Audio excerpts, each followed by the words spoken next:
Hello everyone, आज हम pH मान याद करने की एकदम शानदार ट्रिक देखते हैं। चलिए शुरू करते हैं। पीएच मान याद करने के लिए हमें पीएच स्केल का नॉलेज होना चाहिए। पीएच स्केल क्या होती है? पीएच स्केल 0 से 14 के बीच में होती है, जहाँ पे 7 से कम अम्लीय गुण को दर्शाता है घोल के, 7 से अधिक क्षारीय गुण को दर्शाता है तथा 7 उदासीन घोल को दर्शाता है। और पीएच स्केल के जनक है सोरेन सर। अब हम देखते हैं ट्रिक की हेल्प से एकदम आसान तरीके से पीएच मान याद करने का तरीका। पीएच मान सात, समुद्र का पीएच मान 8.4। अब देखो इस पे ट्रिक कैसे बनेगी। हम सभी ने एक गाना तो सुना होगा ना, सात समंदर पार मैं तेरे पीछे पीछे आए। तो हम देखते हैं गाने से सात समंदर समंदर के सामने क्या लिखा है? सात। तो ये इसका क्या हो जाएगा? समुद्र में क्या होता है? जल होता है, तो जल का पीएच मान 7। नमक का पीएच मान 7। अब नमक को एक ट्रिक से और भी याद रख सकते हैं। कैसे? कि हफ्ते में 7 दिन होते हैं और 7 दिन हम बिना नमक का खाना नहीं खा सकते हैं। तो हमने देखा कि नमक का पीएच मान 7, जल का पीएच मान 7 और समुद्र जल का पीएच मान 8.4। अब इसको कैसे याद रखेंगे हम?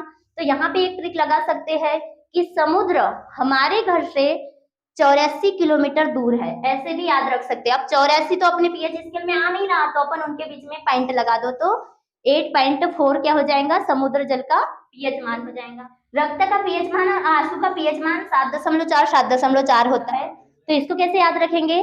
जब हमको कभी चोट लगती है तो हमारे आंखों से क्या निकलने लगता है? आंसू निकलने लगता है। आंसू कैसे? जल के जैसे तरल होता है। तो हमने अभी तो याद किया कि जल का पीएच मान क्या होता है? 7 होता है। आंसू कब निकलते हैं हमारे आंखों से? जब रक्त की बूंद एक नहीं 4-4 बूंदें गिरने लगती है, तो हम क्या निकालने लगते हैं? हमारे आंखों से आंसू निकालने लगते हैं। इसीलिए इसका रिलेशन दोनों को साथ में करके हम बोल सकते हैं कि जल का पीएच मान रक्त का पीएच मान और आंसू का पीएच मान 7.4 है। अब नींबू का पीएच मान है 2.4। कैसे याद रखेंगे? जब भी हम मार्केट जाते हैं तो सारी सब्जियां ले लेते हैं, पर हम क्या बोलते हैं लास्ट में? अरे 2-4 नींबू और रख लेते हैं। तो 2-4 से क्या स्पष्ट हो जाएगा? 2.4। सिरके का पीएच मान 3।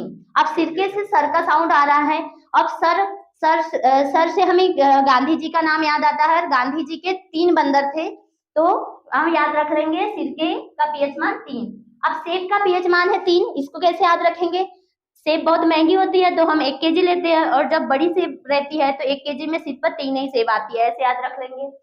अब यहाँ पे देखो NaCl नमक का ही वैज्ञानिक नाम है, तो NaCl का पीएच मान होता है 7। ये कभी कभी हमको थोड़ा सा कंफ्यूज करने के लिए ऐसा दे दिया जाता है। दूध का पीएच मान है 6.4।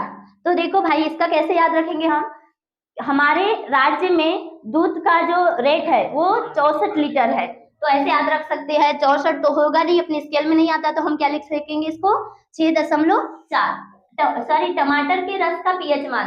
अब हमने यहाँ पे टमाटर के रस का पीएच मान देखना है, तो ये देखो 4.1 होगा। लार का पीएच मान है 6.5 से 7 करेंगे। जैसे कि हम कोई रसगुल्ले वगैरह खाते हैं, तो यहाँ छोटे बच्चे ही नहीं, बड़े बड़े और बुजुर्ग लोगों के भी मुंह से लार टपकने लगती है। 65-75 वर्ष के लोगों के मुंह से भी लार टपकने लगती है। तो वो तो हमारी स्केल में नहीं आएगा, तो हम इसको कैसे बोल सकते हैं?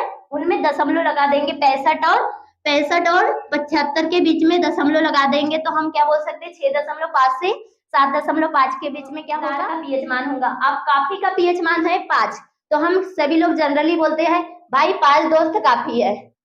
आई होप आपको पूरी ट्रिक अच्छे से समझ में आई होंगी। एक बार और दोबारा देख लीजिएगा, पूरा याद हो जाएगा। Thank you.